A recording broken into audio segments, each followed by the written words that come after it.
Because I have taught you all this as I'm teaching now in our Cisco training. In the other class, yes. Yes. So you should be taking these classes for me. So I'll teach for like 30 minutes. I need to take care of something.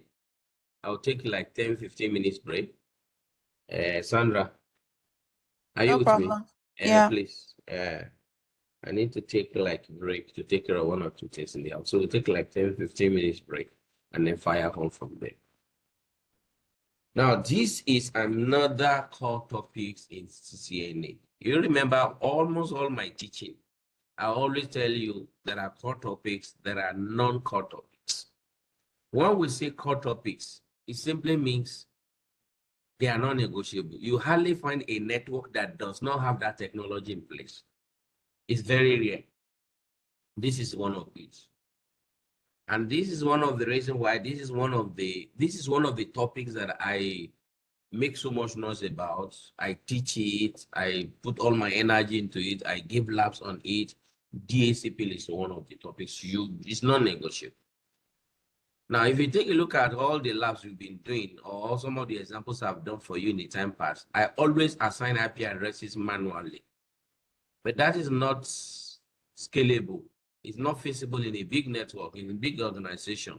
So that is the reason for this particular technology. I remember telling, whose class was I taking? Okay, it's that's a lady in the UK. Her name is MM. I just taught her a topic was it on Saturday? So I can't remember. I said, listen to me and listen carefully. Anything I am teaching you, it is a solution to a problem.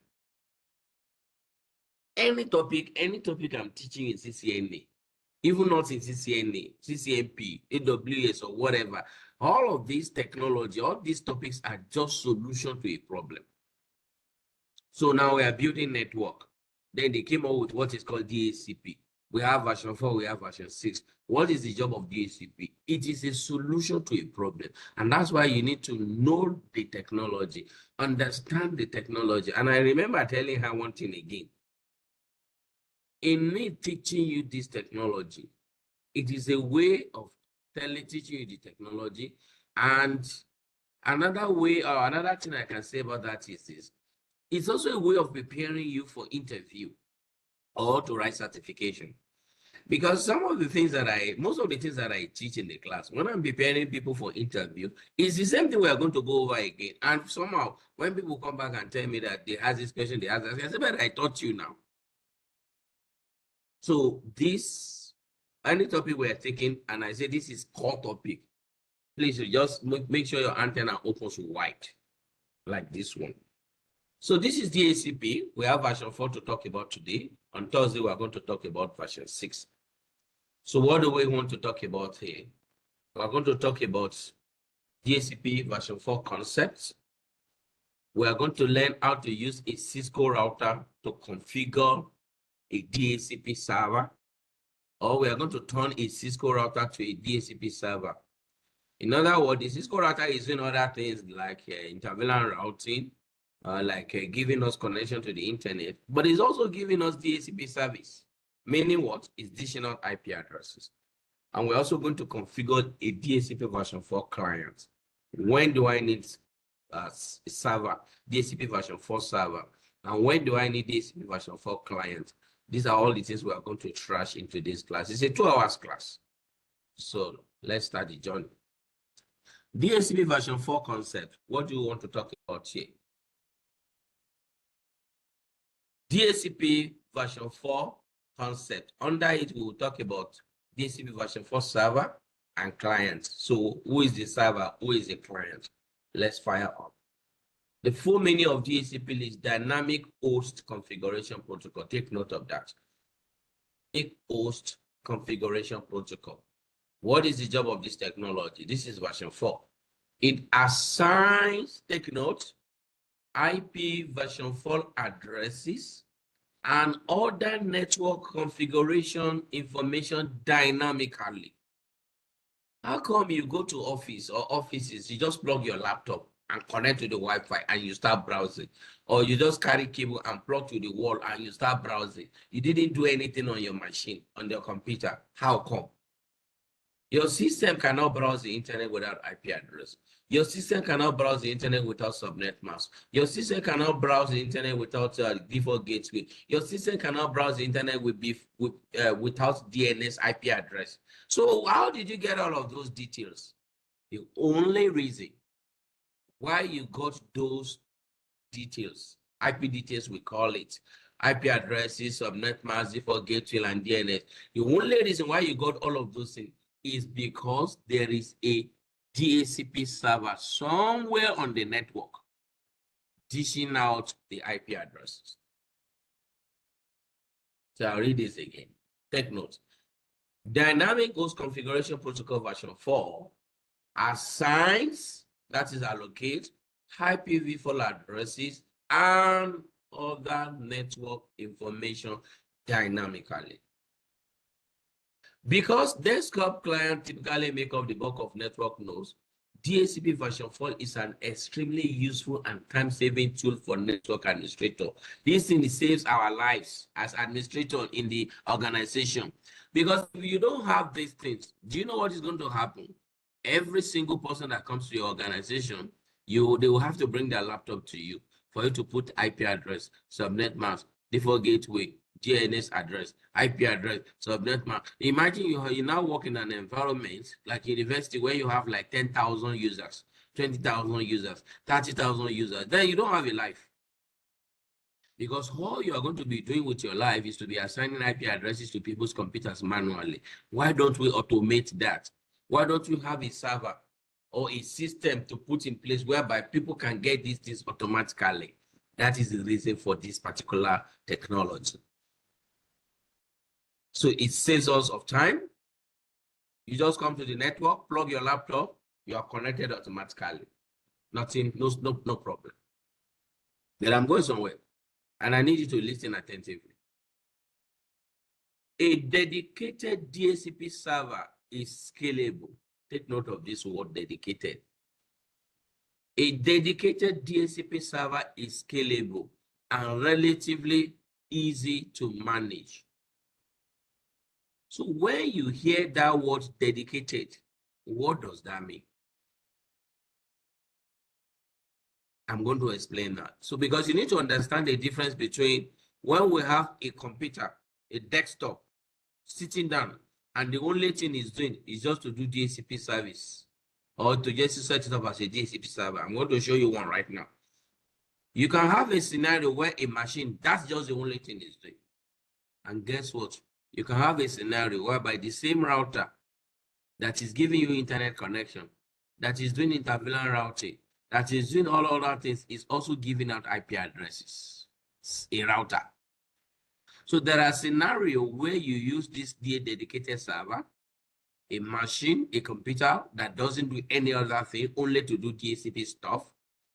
And there are scenarios where you can use a router to do this stuff. Like in Sandra's house. Sandra, I made you to enter your routers when we did wireless. You remember that class we had one time later? Yeah. That router you try to enter that day is the one giving you internet connection in your house. And guess what? That same router is the one giving you the IP address. If you have visitors in your house, it's the same router. So that router is a multi-purpose. It's doing the job of a router and it's doing other things that a router can also do, like what we're talking about right now. But I need you to understand something and take note now. However, in a small branch or SOHO location, like home office, SOHO simply means small office, home office, a Cisco router can be configured. Take note, a Cisco router can be configured, not just a Cisco router, like that router in your house has been configured to provide DHCP version 4 services without the need for a dedicated server. So in an environment where you have 10 users, 20 users, 50 users, maybe even 100, even 200, You don't need to have a machine separately to be doing that job. The same router that is giving you internet connection can also be configured to also give you IP addresses. So that's what we're trying to say. So for small branches, for small office, home office, your router can give you DHCP service. You don't need a dedicated server. But you know what? If you come to the University of Jos and you try to use your Cisco router to dish out IP addresses, we have done that before in the time past, the router is going to freeze. Why? Because the router is dishing out thousands and thousands of IP addresses, and the RAM of the router is going to get choked up. The CPU is going to get overworked. And then don't forget that the router is still doing other things apart from this DHCP service. So it is not feasible, or it does not make sense for you to use your Cisco router to do DHCP stuff when you have big organization, when you are in a big environment. When I say big organization, like university, like institution, where you have 20,000 users, 30,000, 40,000, and so on and so forth. So we can have a dedicated DHCP server. And when I say dedicated DHCP server, it simply means a computer will be bought, just a computer. It could be a regular, maybe Core i7. But if it is a big environment like university, you can't buy just Core i7. You have to buy a big server.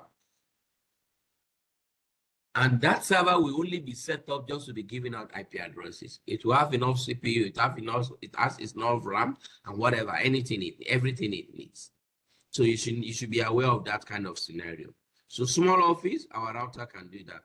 Home office, our router can do that. And that is what we want to do in today's class. We're going to learn how to configure a Cisco router to dish out IP addresses. But when you come to university environment, big institution, a Cisco router cannot handle that. You need to go for a dedicated server.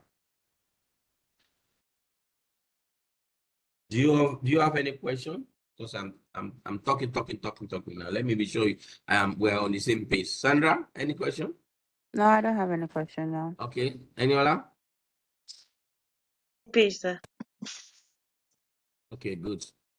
So Cisco iOS software support an optional full-feature DHCP version 4 server. So there are some stuff you can't do on a Cisco router for DHCP. There are some stuff you can do.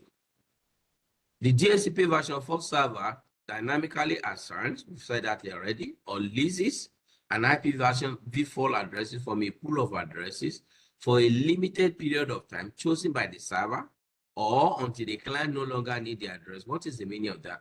When we configure our Cisco router to start dishing out IP addresses, it's going to be for a limited amount of time. The default is 24 hours. But we can tell the router, when you give Sandra an IP address, just give it to her for 1 year, give it to her for 2 years, give it to her for 3 years. But if we don't do that, after 24 hours, the router will collect the IP address from Sandra and reallocate it to somebody, or it can give it back to Sandra. That is how the DHCP server operates. So this is what they are trying to say, discuss here again. Clients, that is the users on the network right now, lease the information from the server for administratively defined period.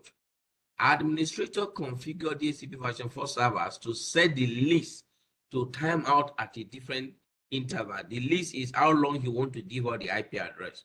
The lease is typically anywhere from 24 hours to a week or more.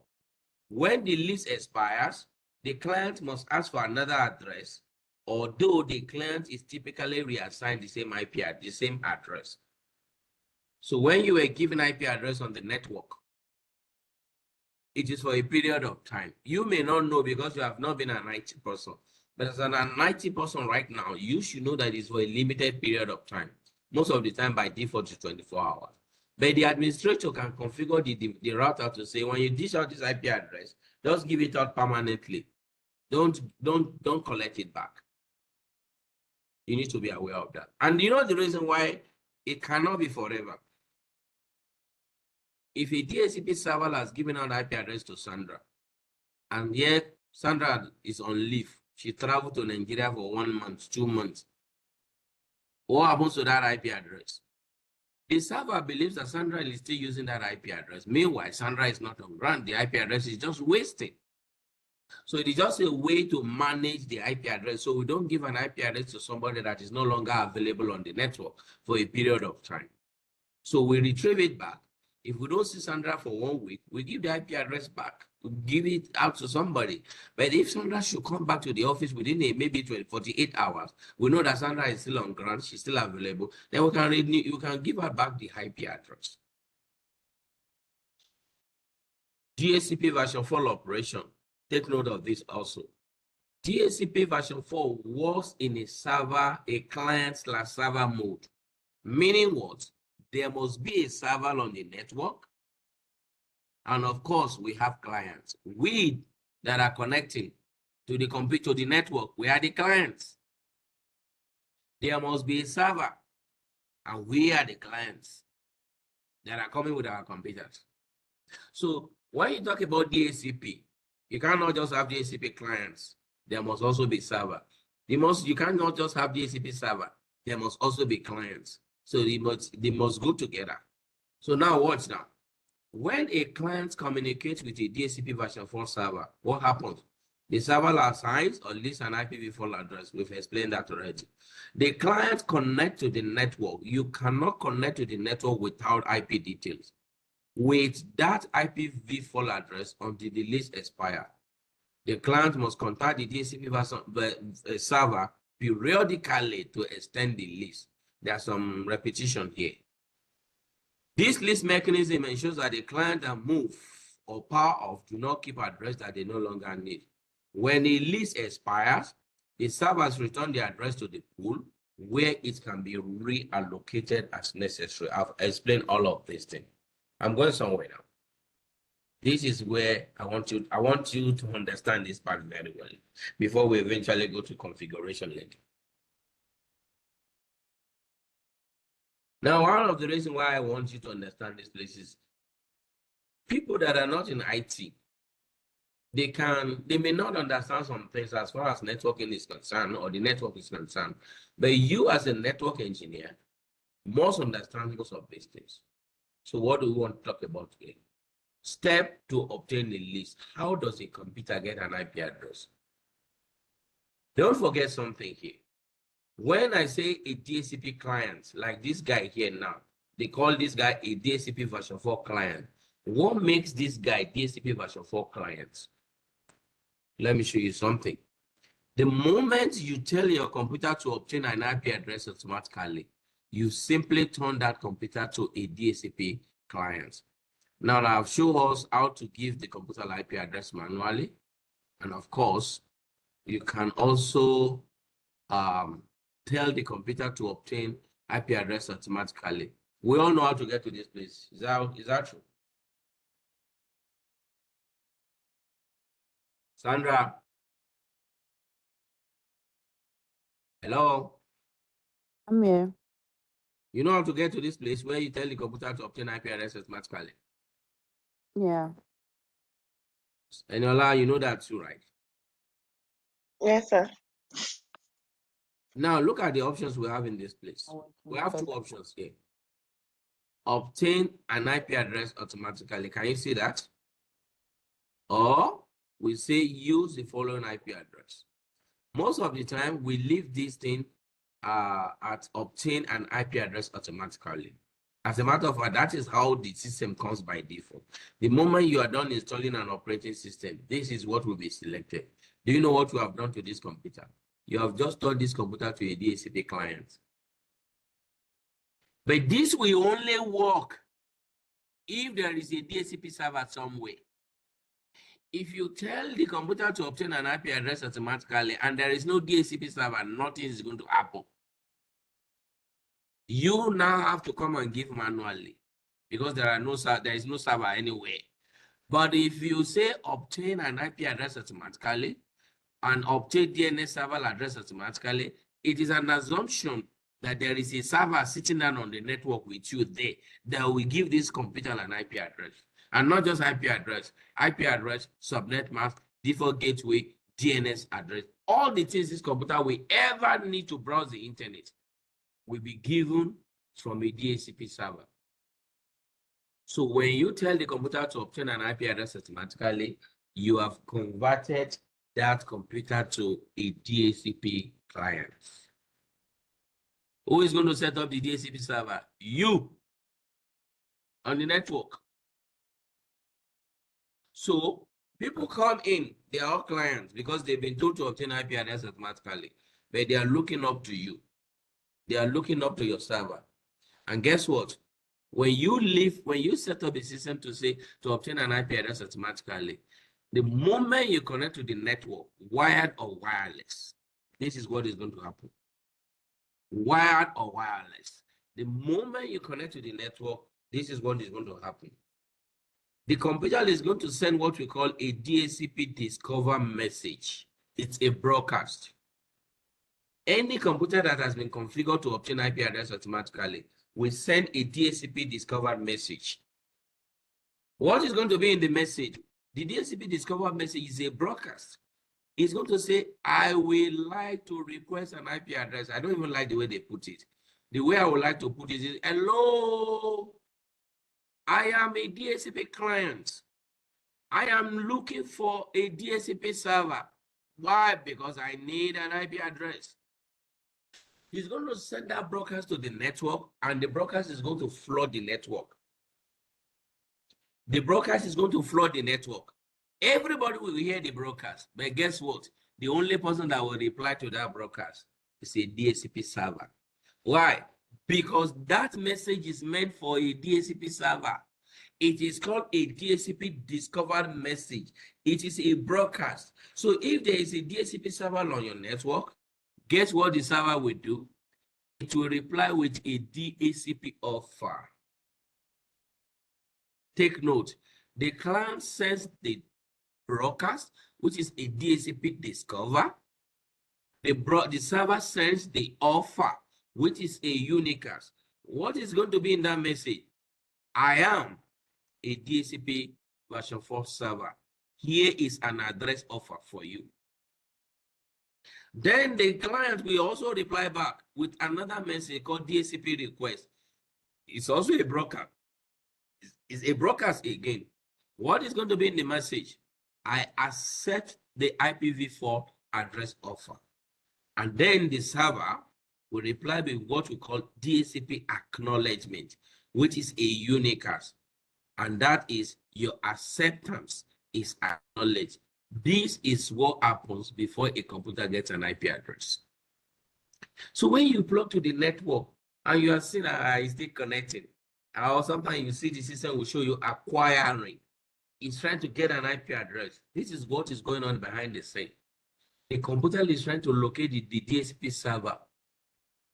And after it locates the DHCP server will reply. They will do all the conversation, carry all the communication behind, and then they will now formalize it. Okay, I have an IP address for you. This is the IP address. Oh yeah, carry it, go and connect to the network.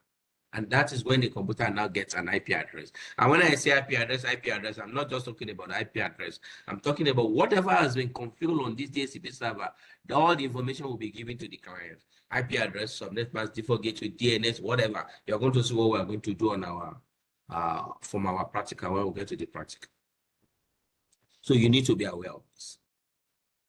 This going on behind the scene. Now, these are some of the things I tell my students nowadays. I make a lot of kind of emphasis. When we have this kind of discussion, this is an interview question already. If I'm asking question now, if I'm trying to interview somebody that is looking for a job, I can give you all these questions. Can you explain to me the process of a system getting an IP address on the network? How does the system get an IP address? Simple instruction, simple explanation. You have a client, you have a server, they send this message, the server replies like that, they formalize this. You just give that explanation. Because if this guy does not get an IP address, then this guy is not available. Or this guy is available, is on the network, you are not on the network. Or you are on the network, this guy is not on the network. For some reason, there is no communication between the client and the server.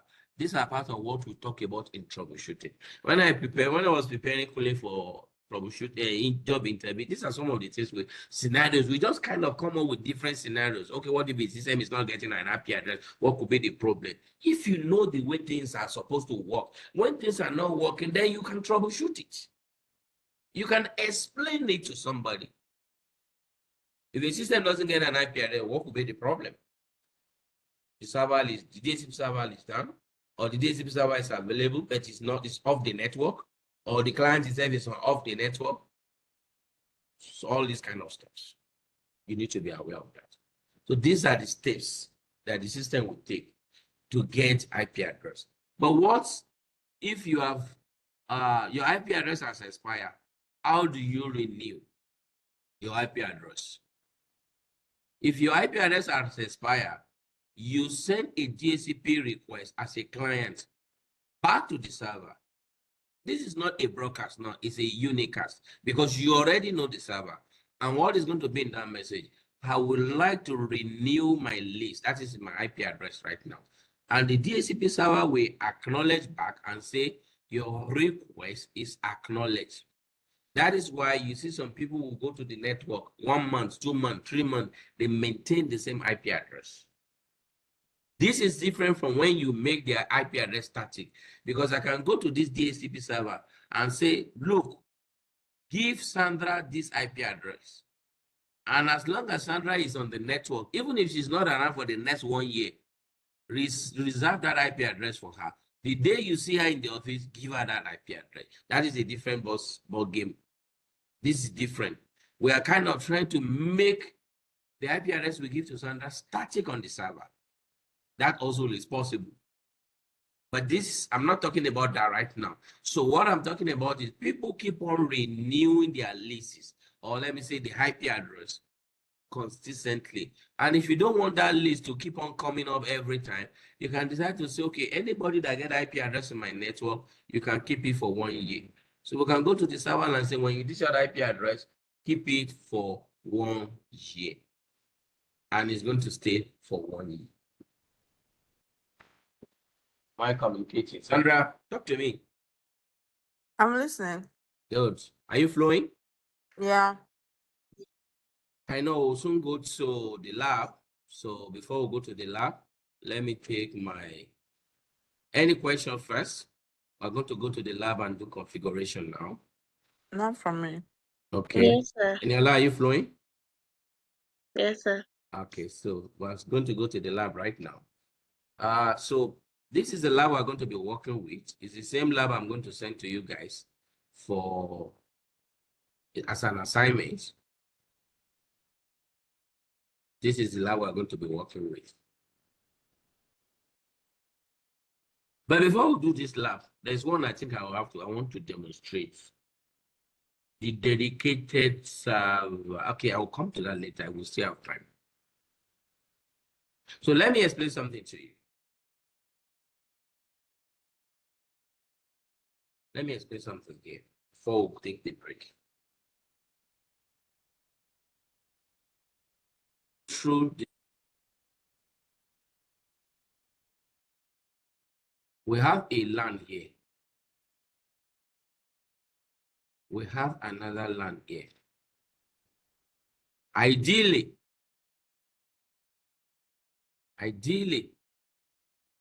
this router 1 should be configured to serve everybody on this LAN here. And router 3 should be configured to serve everybody on this LAN here. Do you know what I mean by that? When PC1 is looking for an IP address, it sends a DHCP discover message to the switch.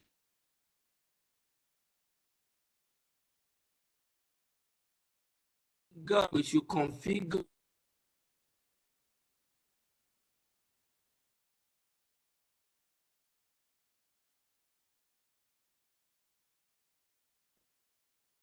Hello?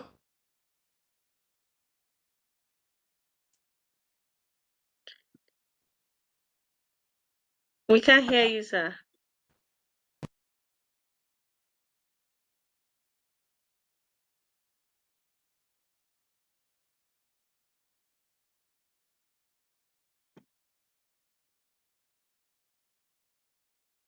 Hello, Sandra, can you hear me?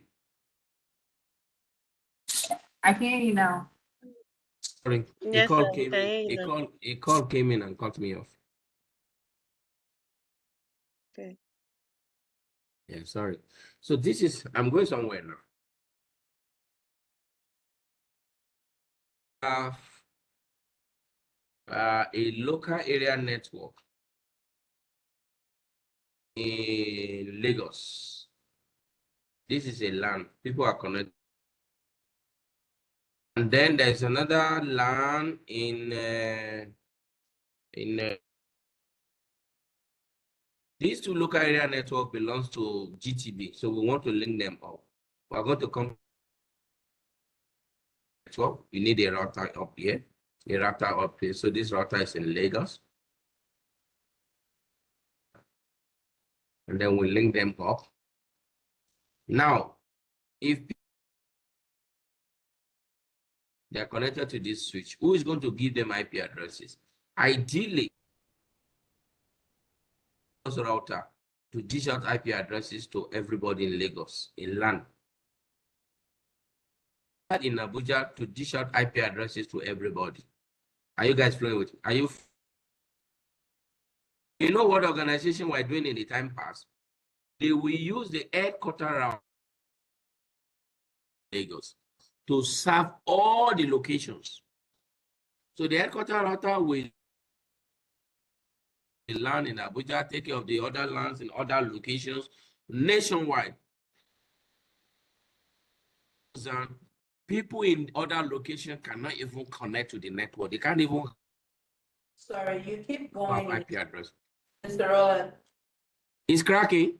Yeah. Yes, sir. Let me restart the network. Sorry.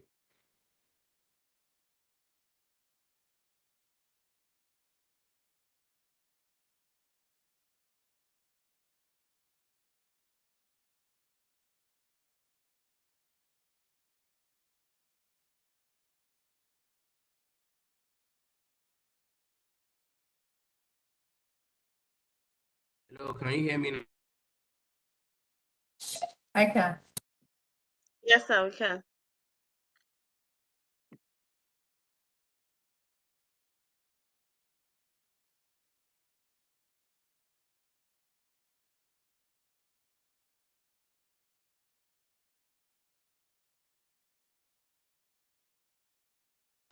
I can't hear you again. Oh.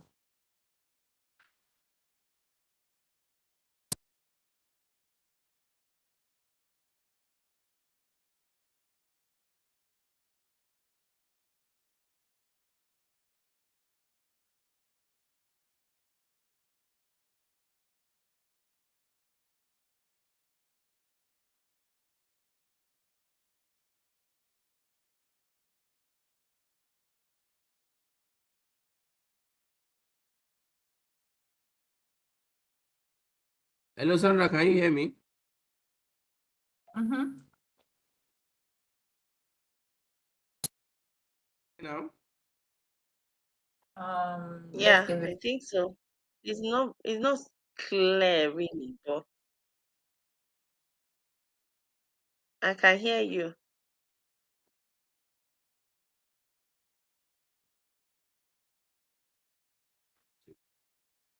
I'm staying all time. Okay, let's take 20 minutes break and get. Okay. Yeah. Okay, sir. Yeah. Yes, sir. Hello, can I you can hear hear me? you. 20 minutes break. Okay. Okay.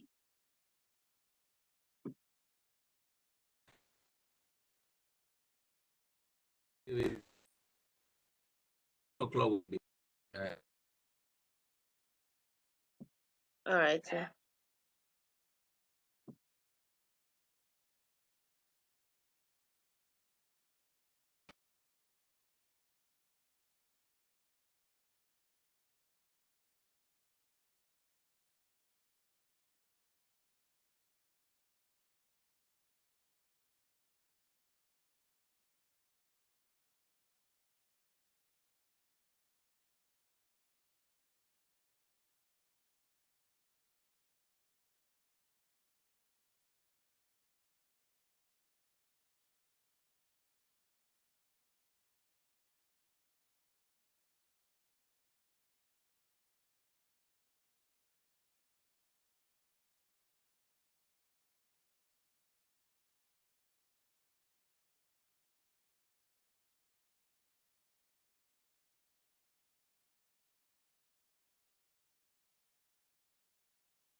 here. Okay. Sandra, you didn't go for a break? Or you're back? No, I've been here. Okay. Any other?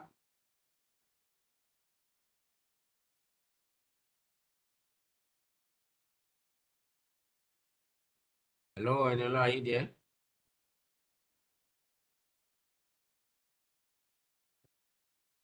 Okay, maybe she's not yet back. Let's just wait for her. We have 3 minutes left.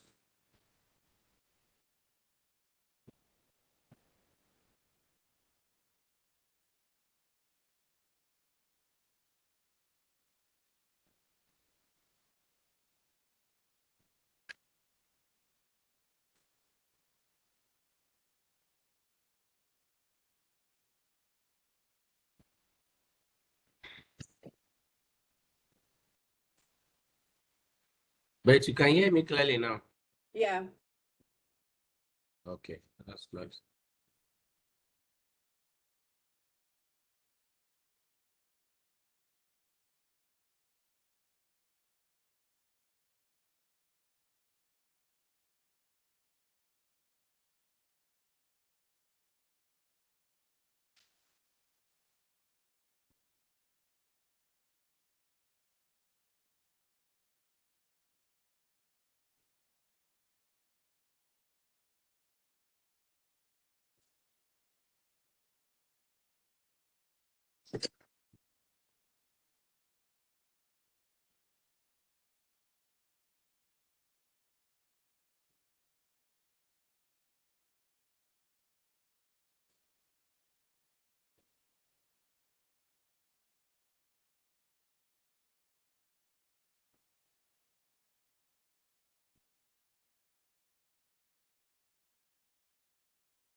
Aniola, are you back?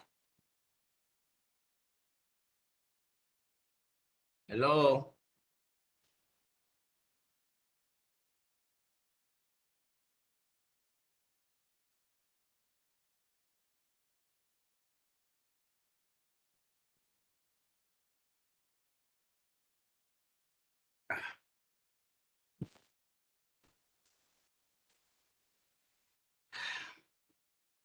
Let me message her.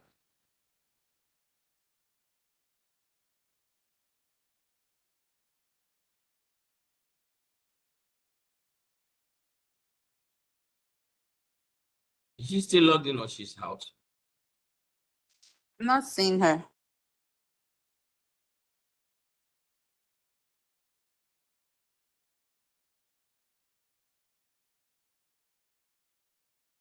She's still logged in, but she's muted. Okay. Hello, Aniola? Okay, maybe we'll just continue now. She will meet us. Okay, so I was trying to explain something before that network while I started. Even though I'm going to still demonstrate that concept also. Let's see.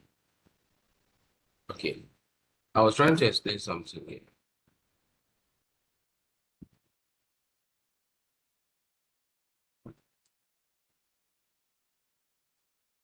Let's assume let's have 3 branches or 2 branches of GT Bank. Let's put the headquarters at in Abuja. So let's say we have GT Bank.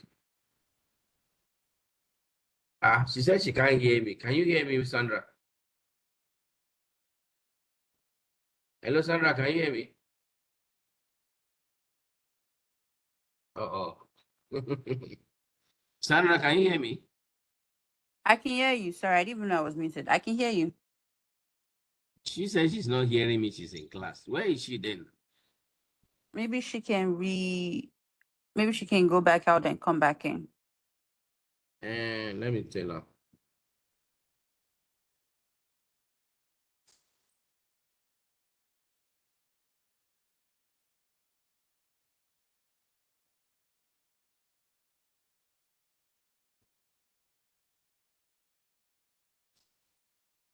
Let's see if that will work for her.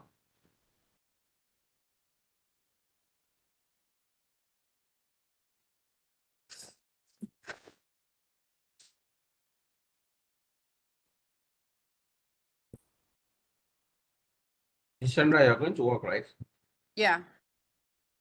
Okay. It's like your homework is around 10 o'clock. You go there.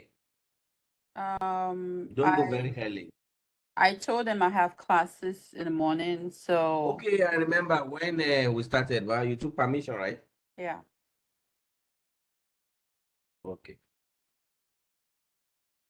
Eniola, are you backing? Okay, she'll meet us Sandra. Let's continue. So let's say we have a land in Abuja. When I say land now, it could be a branch of a bank. And of course, you know what I mean by LAN. Switch, computers are connected. Yeah. Then we have another LAN, let's say in Lagos. Then we have another LAN, let's say in Port Harcourt. All of these local area networks, they belong to the same bank, let's say GT Bank. If these LANs are separate, how will the computers there get IP addresses? We can give them statically, that is manually. Or alternatively, we can set up a DHCP server. This is the point I was trying to make. Ideally, every LAN should have its own DHCP server. In this scenario right now, I can use my router. This router here, let's say have Abuja, ABJ, to serve everybody on this LAN. Have another router in Lagos to give computers their IP addresses. Have another router here to give everybody in Port Harcourt IP addresses. Now, the job of my router now is not just to give me internet connection. It's also dishing out IP addresses. We are going to set it up to work that way. So everybody, ideally, is supposed to take care of their locations to give the computers in that location IP addresses. But back then, or in those days, this is not what people used to do. What people normally do is this. They will link all those routers together because all the branches need to connect to the headquarters. And then they will go and configure just one router at the headquarters to take care of the LAN in headquarters, to take care of the LAN in Lagos, to take care of the LAN in Port Harcourt. It means if Sandra is seated in Port Harcourt with a laptop and you need an IP address, your message has to go all the way to the router, the Abuja router, that has been configured to take care of you, to give you IP address. Did that make sense to you? So this is what people were doing in those days. They could have like 250 branches and they will now configure just one router to take care of all those branches. That is not, it's, you are going to look for, you are looking for trouble. You are going to create a single point of failure. So, but then this is what is applicable today. So let's launch our router. I'm going to go to different direction on this particular, with this topology here, against what is in the what you call it, in the material there. So now take a look at what we got in this place. If you read the task here, you are going to see that you are supposed to read the table, then read the task. Look at what we have, what you got in the task. The objective. Part 1, they want us to configure a router as a DHCP server. Part 2, they want us to configure a DHCP relay, and I'm going to come and talk about that later. Part 3, they want us to configure a router as a DHCP client. I'm also going to talk about that. And part 4, They want us to verify and see that the DHCP is working. So I am not going to follow what they have in this place. I will just do my own configuration first before I come and follow some of the things they have there. So what do I want to do here now? I have two local area networks in this design here. Look at my local area network. Look at my local area network. You can see my LANs here. Mm-hmm. See the LANs that I have in this place. This is one LAN here. This is another LAN here. This is our imaginary internet. We can ping cisco.com. We can ping publicsite.com. This is our imaginary internet. And we have a DNS server in one corner somewhere. So what do I want to do? This computer doesn't have an IP address. This computer doesn't have an IP address. And I don't want to give them IP addresses statically. I want to configure this my Cisco router to give this computer an IP address or any other computer that will be plugged later to this network. Also on the other side, I want to configure this my Cisco router to dish out IP address to this computer or any other computer that will come up on the network later. That is what I want to do first. Now, in their own task, they did not use this router or this. They use this router to take care of this LAN and this LAN. And because they needed to drive up home a point, I'm also going to come there. Probably we can finish this today. But let's do what I want us to do first. Let every router serve its own LAN. So what do we need to do? Very simple and straightforward. Go to the computer and say, okay, do you have an IP address? Let's confirm that. Go to this computer here. Go to command prompt and say IP config. You see that this computer does not have an IP address. You see it does not have an IP address, right? Now, this computer has it been configured to pick an IP address automatically. Let's find out. IP config. What did you see? It's static. It's on static, and it wasn't given any IP address. So if you tell this computer to obtain IP address automatically right now, you watch what is going to happen. Because there is no server on the network. Because there is no server on the network, you see that this computer will not. What do you need? Go on, meet mommy. Sorry, my daughter is disturbing me. Okay. Hold on, I have somebody at the door. 1 second. Okay.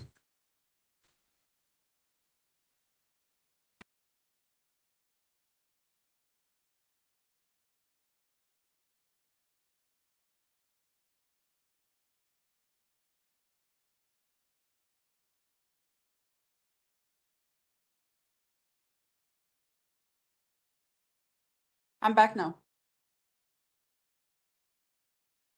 Okay, so now take note of something here.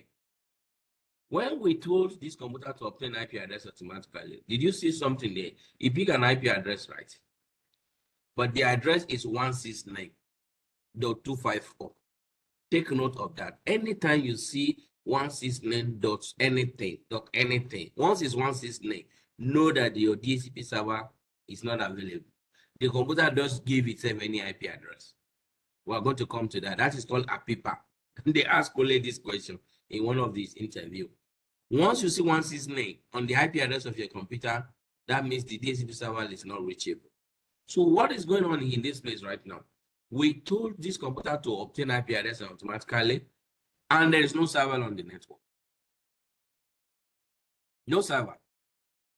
So let's now configure our router to us as a server. This is router 1. Now, for us to configure the router to us as a server, it's going to us as a server for which network? 192.168.10.0/24. So we want the router to start dishing out IP addresses on this network from .2, .3, .4, and so on and so forth. And sometimes, take note now, I need you to listen carefully now. Sometimes we tell the router to exclude some IP addresses. Why? if you have servers on the network, like this DNS server right now, you cannot tell the server to obtain IP address automatically. You've got to give them IP address statically. So any address you know you want to use for your server, you tell the router, don't give it to anybody because I will be using these addresses statically. Those ones are called excluded address. So enough of talk. Let's get to work. Let's see what will happen. I can click this router. That's not what they did in their own lab, and I want to just go this direction. I just thought about it now. Show IP interface brief. The router has an IP address. Look at the IP address on the LAN of the router. 192. That's all that is needed. 192.168.10.1. That is the IP address on the physical interface of the router. This interface here. This interface here. So if I go to this computer right now, I can give this computer .2, give it subnet mask, and tell the computer that the router is your default gateway to get out of this network. Do you understand that concept? If I go to this computer right now, I can give the IP address manually from this network. The router has been given .1. I can give my computer .2. If there's any other computer, I can give it .3. If there's any other computer, I can give it .4, and so on and so forth. But all of them have one default gateway to go out. Is that clear to you? Yeah.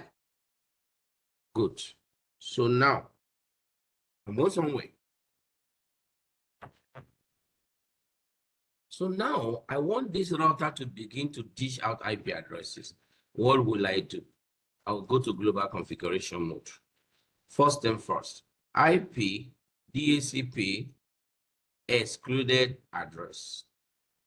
IP DHCP excluded address.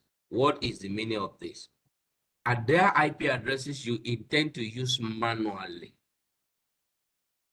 Tell the router to exclude them. Tell the router not to give them out. Why would you want to use some IP addresses manually? If you have servers on your network, servers are not giving IP addresses dynamically. Take note of that, please. Servers are not giving IP addresses manually. It must be static. And if you are using those addresses, tell the router to exclude them, because if you don't tell the router to exclude those addresses, you will have given out those addresses manually.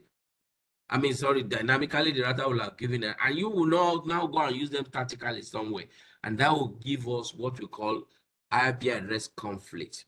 So we don't want that. So we're going to say, okay, router, exclude 192.168.10.1 all the way to 192.168.10, maybe .10.5. You are the one to decide. How many servers do you have? How many IP addresses do you want the router to exclude? You don't want the router to give them out to anybody. You decide that. You hit enter. And then the next thing you now do now is to tell the router, I am creating a pool. What is the pool? IP DHCP pool. Let's call it testing. Hit enter. What am I doing here? I am trying to create a pool of addresses where the router will begin to pick and dish out to computers. And I've decided to name that pool testing. The command is IP DHCP pool testing. We're testing. Okay. So now, Sandra, look at this is what I like with DHCP. All the thing you will ever do with DHCP, the configuration, see them here. I just put question mark. I need default router command. I need DNS server command. I need domain name command. And I need network command. All of them are here. Just 4 commands. So I'm going to start with the first one. Okay. We are in this pool that we created. We've named the pool. What are the pool of the addresses? Can you give me the network of the network we are dealing with in this scenario now? Network 192.168.10.0. Subnet mask 255.255.255.0. Do you understand what I'm doing? I am creating a pool of address. I have Okay. given it a name. Inside that pool, look at where we are right now. DHCP config. This is what we call DHCP configuration mode.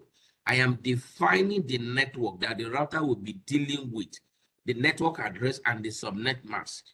Specifically. I said specifically, you are going to be taking care of network 192.168.10.0.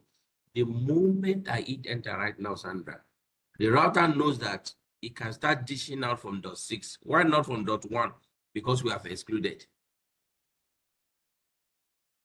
Watch out now. The moment I hit enter right now and go to that computer that we said it should pick an IP address, the computer is going to get an IP address now.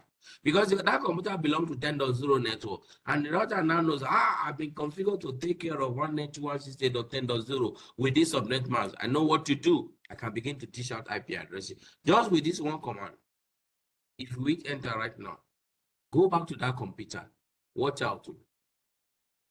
That same computer, I can bounce it now. What did you see? I like this.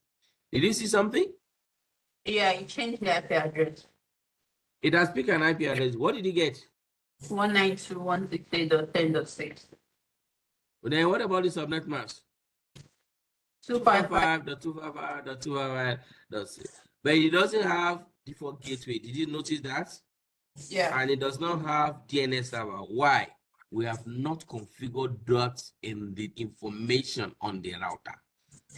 So I can now say, bros, it's not enough for the computer to get an IP address and subnet mask. The computer also need to know about default gateway, because without default gateway, you can't get out of your locality. So the command to do that is default router. When you say default router, what are you trying to point to? You are trying to point to the default gateway, which is 192.168.10.1. That's the IP address on our router. Look at it up here. This is our default gateway. So why are we putting it in our DHCP configuration? Because we want the router to inform the clients. As the router is giving you your IP address like this, it's giving you your subnet mask. It's also telling you that this is the default gateway in case you need to get out of this network. If you forget to put it there, the router won't do anything. The router will just give the computer IP address, and that's give them IP address, give them subnet mask. What about default gateway? They don't know. If I hit enter right now, go back to that computer. You see what will happen to that computer now. I can bounce this, go back to static, go back to DHCP. You will see what will happen. What did you see? The computer now has an IP address. It has a subnet mask. It now has what? A default gateway. Now, the best place for you to actually confirm this is to go to command prompt and issue your IP config. You see, the computer has an IP address. It has subnet mask. It has a default gateway. If you say IP config /all, you see that the computer does not have a DNS address. And as long as the computer doesn't have DNS address, it cannot browse the internet. I think I've explained that to you before. Yeah. So how are we going to get this computer to know about DNS? We need to still put that on our router. So that is why we'll go back to the router. All of this, and I will have done them once and for all, just because I'm teaching. That's why I'm going front and back. So I'll say DNS server, for instance. The popular one is Google 8.8.8.8. I'll hit enter. I've given 3 commands now: network, default router, and DNS server. So if I go back to that computer right now and bounce that computer on the network, go to static, go to DHCP, you will see that this guy will get DNS server address. What did you see? The guy has an IP address. The guy has a subnet mask. The guy has a default gateway, even DHCP server address. And you can see also what? Can you hear me? DNS server. You could see DNS server. Is Sandra in your lab? I've been here since. Oh, sorry. I thought you didn't make it. So you see, Yes. you're welcome back. So anything you Yes, sir. configure on the router, any information we configure on the router will give the information to the client. So the DHCP server, which is our router now, is not just to give the computer IP address and subnet mask. It's also going to tell you about default gateway. It's also going to tell you about DNS server. And the last thing is you can also put domain name. Let's say www.unijos.edu.ng. Now that your own domain name could be the name of your organization. Whatever information we have configured on the router to be given out, apart from the IP address and subnet, will be given out. If I hit enter right now and go and bounce this thing again, you will see that this guy will get all those details. Look at it here. Before this thing wasn't there. www.unijust.du is supposed to be .edu.ng. So what have we done? We have configured this router here, router 1 here, to serve everybody on this land. I am going to bring out another computer now and plug. Bring another computer and plug. It doesn't matter how many computers we plug, as long as it's within the range of the IP addresses here. You know, this address can take care of 254 IP addresses. They will automatically get IP address from this router. So this router is taking us to go to the internet. The same router is dishing out IP addresses. It's our server in this scenario now. I am going to go and configure this router also to serve this network. Of course, what they did in this lab is different. They use this router to serve this network. The same router is serving this network to drive home a point. And if we have time, I'm also going to get there. But I need to show you this first. So now let's try to add other computers and see what will happen. I pray I can add more computers. It's not going to allow me. They've locked down this. It's not allowing me to add more computers. Now, if I design my own LAN, I will have been able to add more computers. But if I had, let's say I had a second computer, third one, the fourth one, and so on and so forth, you are going to see that they will all pick IP addresses. So let's go to the other side and do the same thing that we did here. Sharp, sharp. Any question on the right side? Then we'll now, before we move to the other side. So router 1 is serving this place. I want to configure router 3 to also serve this place. You see that my score is not moving because I'm not doing what they are trying to, what they want me to do, but I'm going to yank off my own and go and do what they want me to do after this. Are we good on this before I proceed? Yeah. Aniola? Yes, sir. Good. So let's quickly do more. That is the right route, the one on the right. So let's confirm that this computer does not have an IP address. Of course, I'm sure it's going to be on static. You can see that it's still on static. So right now, I want to configure router 3 to take care of that 30.192.168.30.0 network. So I'll go to that router. First thing first, don't forget, you exclude IP address. So I will say IP DHCP excluded address. I can say 192.168.30.1 all the way to 192.168.30.10.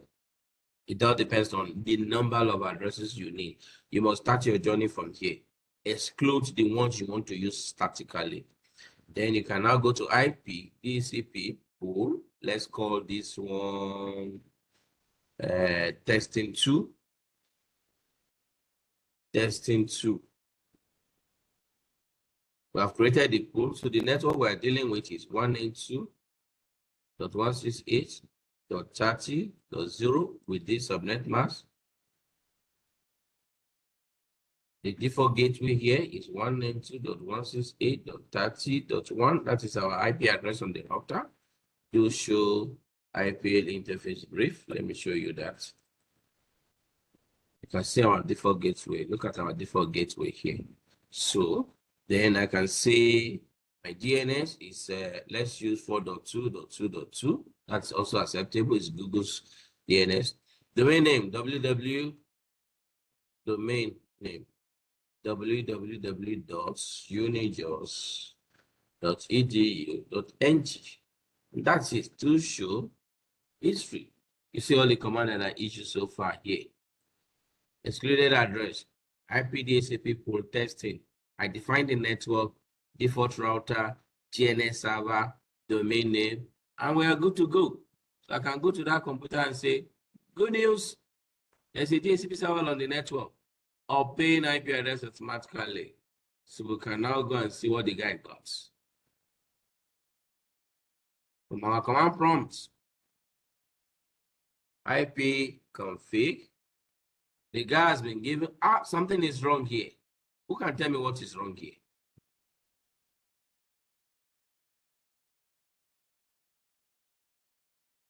Sandra, can you tell me what is wrong here?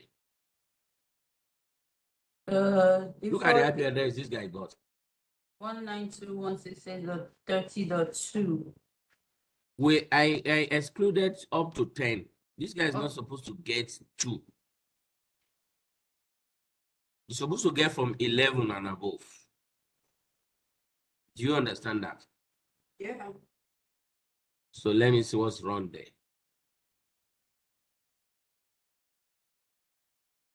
See where I made mistake. Did you see what I did? 192.168.30.1 all the way to 192.168.10.10. I made mistake there. Yeah. So something is wrong. That's what's wrong. Nella, did you see what I'm talking about? Yes, I've seen it. So this is supposed to be 30.10. 30. Yes, 10. 30.10. So let's bounce this guy here. Bounce, go back. So let's check it again. Did you see that now? 192.168.30.11. Why? We have decided to exclude 130.1 all the way to 30.10. Then we'll put subnet mask, then we'll put default gateway. So if I had, you can see my domain name. So if I want to see the DNS, ipconfig/all. Please don't forget this command. They ask question, only this question too. It's first interview. If you want to see the DNS, which command do you use? So it's ipconfig/all. You can see your DNS here. You can see the domain name here. Everything we have configured on the router. So right now, I have configured router 1 to serve its own LAN. I have configured router 3 to serve its own LAN. But if we like, we can say, okay, we don't want everybody to serve their own LANs. One router serve all the LANs. That is what they did in this lab here. So let me yank off for their own configuration. Our own configuration, and come and put what they wanted us to do. So what do they want us to do? They want this router to serve this LAN. All the configuration we put on this router, we are going to transfer it here. All the configuration we put on this router, we are going to transfer it here. So this router is going to serve this LAN. The same router is going to serve this LAN, but there's going to be a problem. You are going to see the problem now. So I will close this lab and launch it so that I can clear all my configuration. And then I will now do what they wanted us to do. They want us to configure R2 to serve this LAN. Same R2 to serve this place. So I will follow their own now. And let's see something as well. Quickly.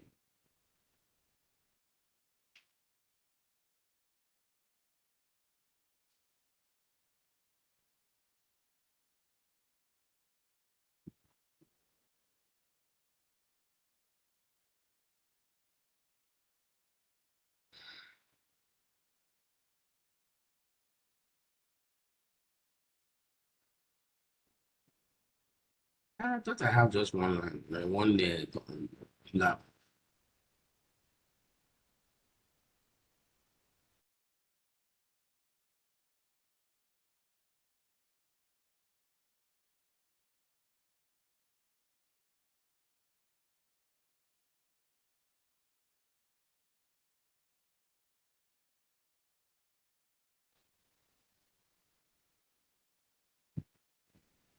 Okay, can you hear me? I can. Can hear you. Good. So let's look at what they want us to do. They want us to configure, you are going to read all of these details. They want us to configure the router as a DHCP server. That's part one. Then now they want us to do part two. I'm going to explain part two before I come there. But let's go to what they want us to do. So they want us to configure R2 to exclude this 10.1 to 10.10 for this LAN. The same R2 will be used for the other side. Now look at the name they want us to give. IP-DHCP pool R1 LAN. This is for the R1. IP-DHCP pool R1 LAN. So I'll go to this R2 right now. I'm going to do for R1. IP-DHCP excluded address 192.168.1. What's .10.1, sorry. .10.1 all the way to 192.168.10.10. I will exclude that. I will also exclude for the second one too, since we want to configure for the two networks. Do you guys understand what I'm doing? Yeah. Sandra, do you understand what I just did now? I excluded for the first LAN and I'm excluding for the second LAN. So now they want us to create the pool. IP, DHCP, pool, You R1. did 10.10 again. Sorry? You did 10.10 again. No. CJ. 30 Okay. dots. I did for 10 dots and I did for 30 dots. 10 dots is for the first LAN, R1 LAN. 30 dots is R2 LAN. Because we are still going to come there. Maybe I shouldn't have put it together. Sandra, do you understand it now? Yeah, I understand. Okay, so I can continue. So the Yeah. first one is R1 LAN. That's the name they said we should give. R1 LAN. Look at it here. R1 LAN, not underscore, it's hyphen.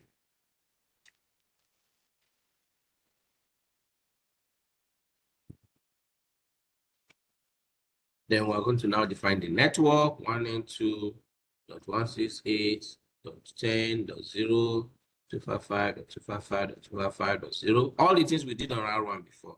Default router 192.168.10.1. Then they said DNS. They gave us a DNS address. You know, if you don't follow their own, your scores not going to increase. So you have to follow. Look at the DNS they gave us here. 192.168.20.254. 192.168.20.254.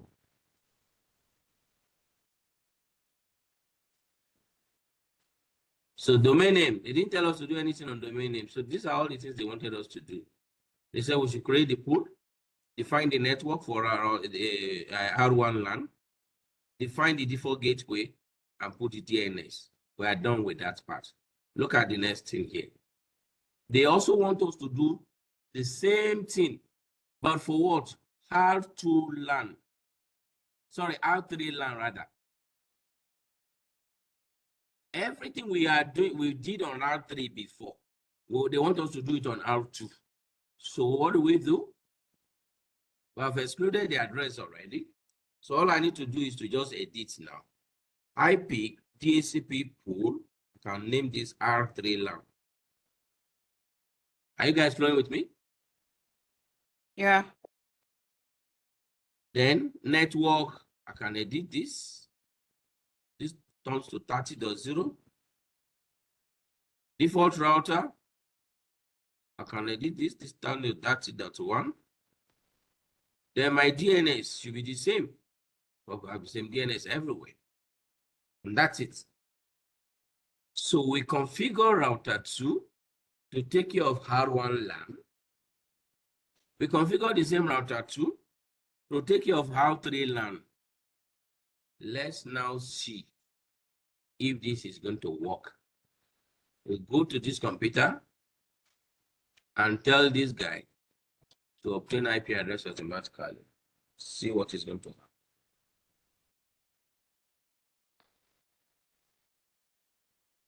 Sandra, what did you see? 169. 169. And what did I tell you about 169? Anywhere you see 169, there is problem. The DHCP server is not available. Let's go to the other computer. Eniola, did you see that too? Yes, I saw it. The other computer too. Before, when we did it, they got IP addresses. So when we configure each of their router to serve them, you saw it at that time, right? Look at the problem here. So why is this thing not working? Let me explain it quickly. That is what you are going to be reading in this place here. But let me just explain it because I'm rushing now because of Sandra. When this guy start talking, hello, I need an IP address. I am a DHCP client. The broadcast will go to the switch. The switch will replicate the broadcast. It will go to the router. But this router is not configured as the DHCP server. And the router does not forward broadcast by default. It will kill the message there. The same thing will happen to this other computer. Hello, I am looking for an IP address.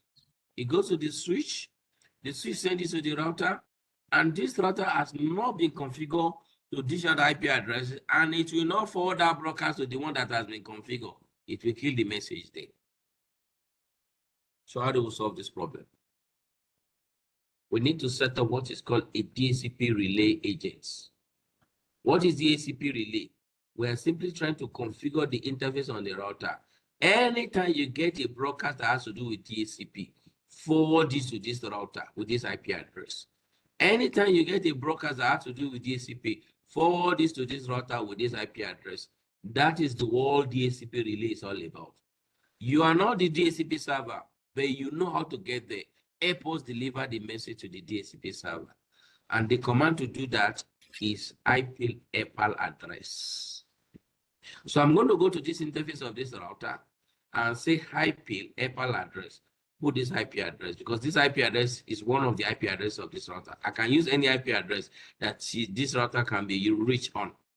I'll go to the other interface also and put the same IP EPAL address on this interface. So what is going to happen? When this guy is looking for an IP address, the broadcast goes to the switch sends to the router. Because we have configured this IP EPAL address on this interface, the router says, oh, I know what to do. I'm not the DHCP server, but I know how to help you reach the DHCP server, the guy that has been configured to dish out IP addresses. Then it will forward it to this guy. The same thing happens on the other side. It will forward it to this guy. So the point I'm making is this. When your DHCP server is not directly connected to that LAN, you must set up a DHCP relay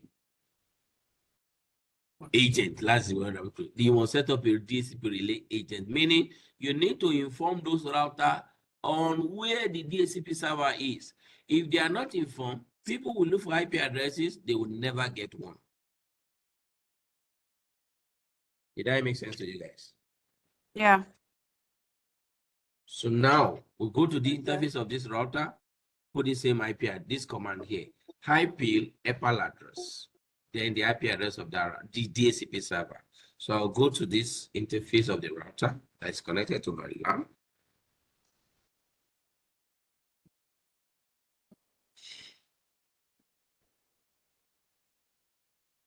I don't want Sandra to join me from inside her car. Ah, sorry, by the way, Sandra, I forgot to ask about your car. My Have they fixed the car? I've not fixed it yet. But yeah. Oh. So you've been going to work with a boss? No, Boston, no, I've been driving the car like that. Is drivable like that? Yeah, it's not bad. It's just the gauge, the fuel pump is not working, and the backlights. That's it. Oh, I see. Sorry. So look at the command here. IP EPAL address. What does that mean? I am not the DHCP server, but I can help you to reach the DHCP server. So whenever this router gets a broadcast that has to do with DHCP on this interface, it will forward it to 10.1.1.2, which is R2.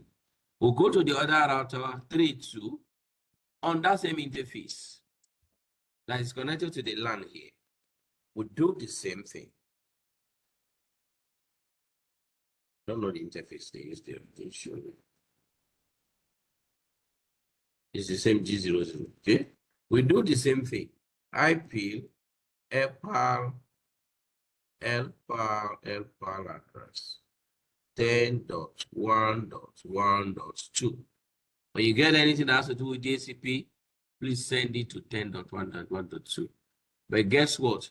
The only reason why 10.1.1.2 can respond is because we have configured those details. Look at our do show history. We have configured for R1 LAN. We have configured for R3 LAN. Any network that is not covered in this place, R2 will not respond to that. Exactly. Any network that is not covered, R2 won't respond to that. It will not respond to that network. So if you want this R2 to take care of any LAN in your organization, you must come and create the pool of addresses on that R2. So that being done, so we can go back to our computer and say, but then we fix the problem. It has resolved. Can you see that? Can you see it has gotten all the IP addresses, right? Let's go to IP config.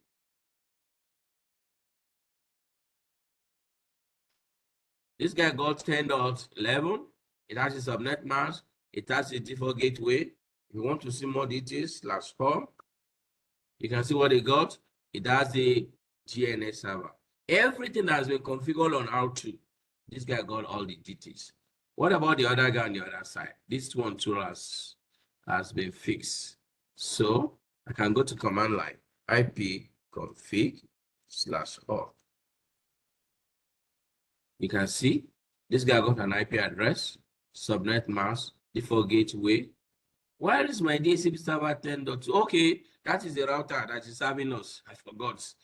Then the DNS server address. I didn't even show you guys the IP address that this guy has. Let's go to this guy, show IP interface brief. Look at this guy. It has 10.1.1.2. It has 10.2.2.2. I can use any of the IP addresses to use to reach this guy.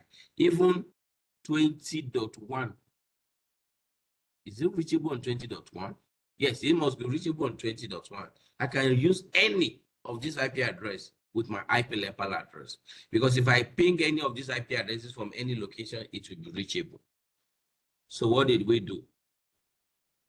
What did we do?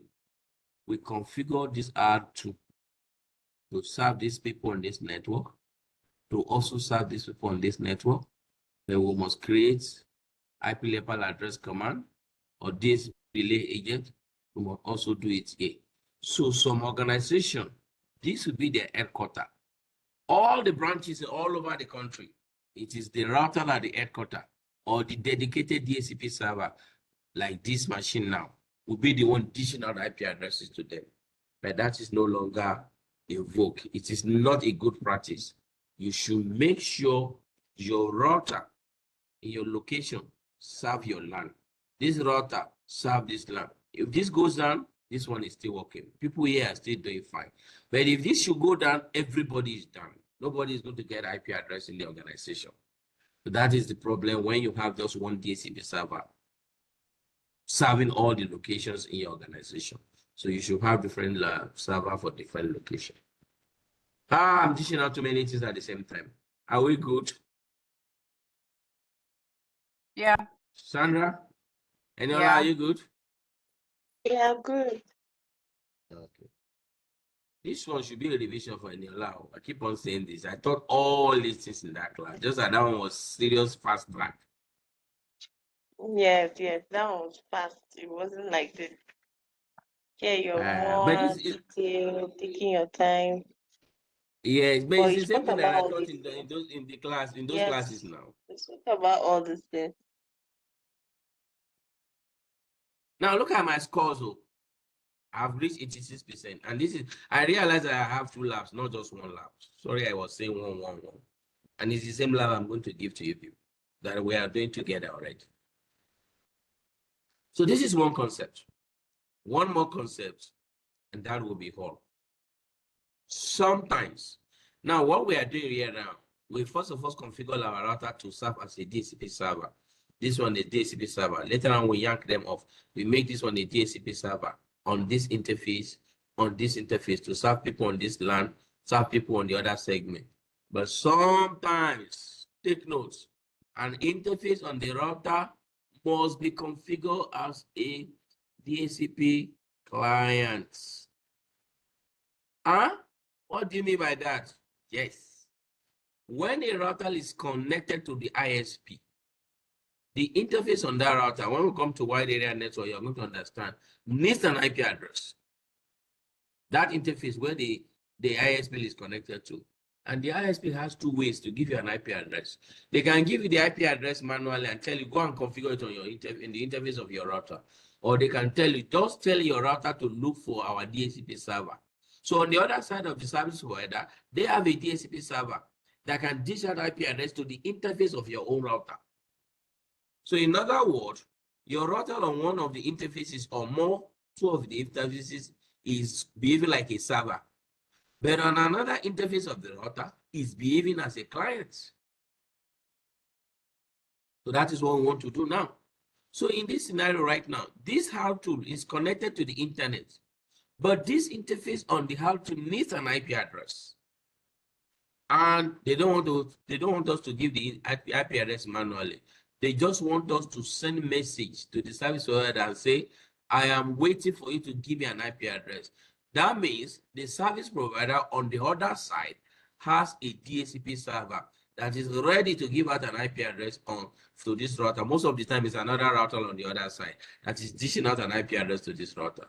And not to spoil, if that is what you people want now, so I'll go to this interface and turn that interface to a DHCP client. Just one command. Meaning what? We're not going to give you IP address manually. Go and look for a DHCP server. You are a router on this interface. Get an IP address. Let's do it quickly. So what interface is that? G0/1 on this router 2. So G0/1 is the one connected to the service provider. This one here. You see that it does not have an IP address. So I will just enter into that interface. Interface G0/1. How do we normally give router an IP address? We say IP address, then we'll put the IP address. That's the way we used to give the router an IP address. If you know, let's say IP address 192.168.100, like that.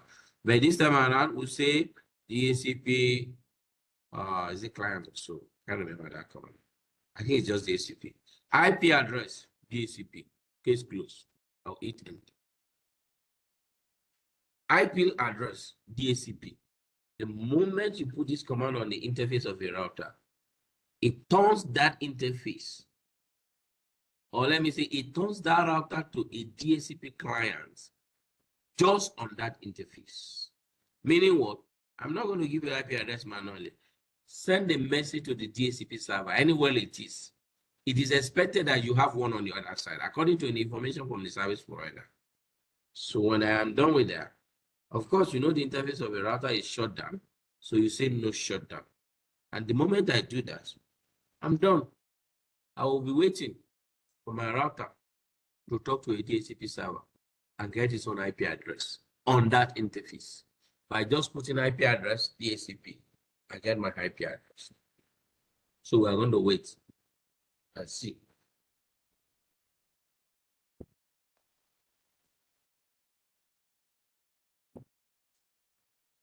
When it comes now, you're going to see. So all those information where I gave you, the router sending, the computer sending a DHCP discover base, the router on this particular interface is doing the same thing as if it's just a regular client because it needs an IP address.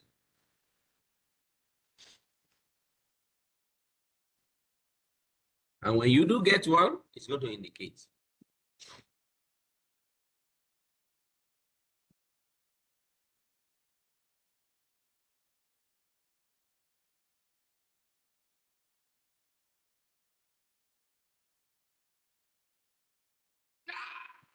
What did you see?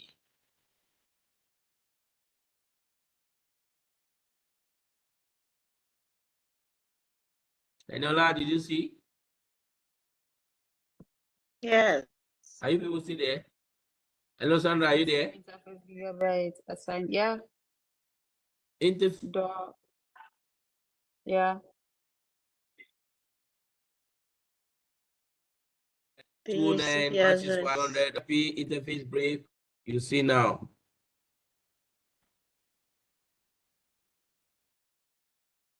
So obtainable most around connected. It's not only in your house. The interface that connect to your service provider probably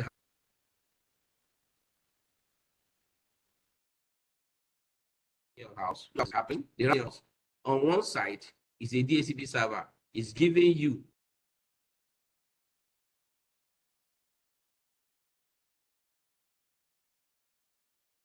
side. The other is just the office, home office, small organization.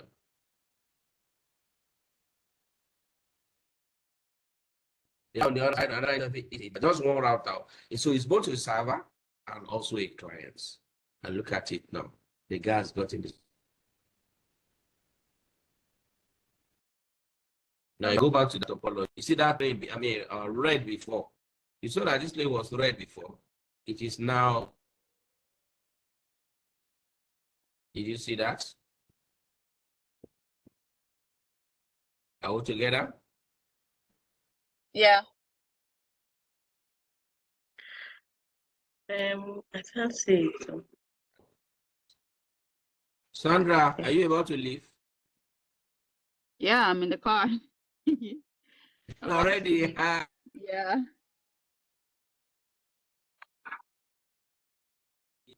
Show IP DHCP binding will show you the IP address has been given out and the MAC address.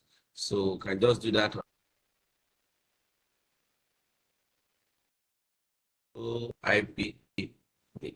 Now you see that this IP address was given to the person with this MAC address. So this route of all the IP addresses given out to the MAC address, to the people and their MAC address, it maps it.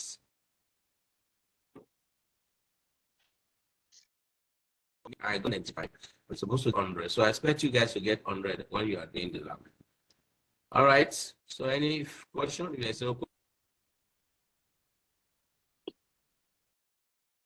Send the lab to you. Send the lab to you. Then I'll also send the recording. Are we good? Yes, sir. Yes. So send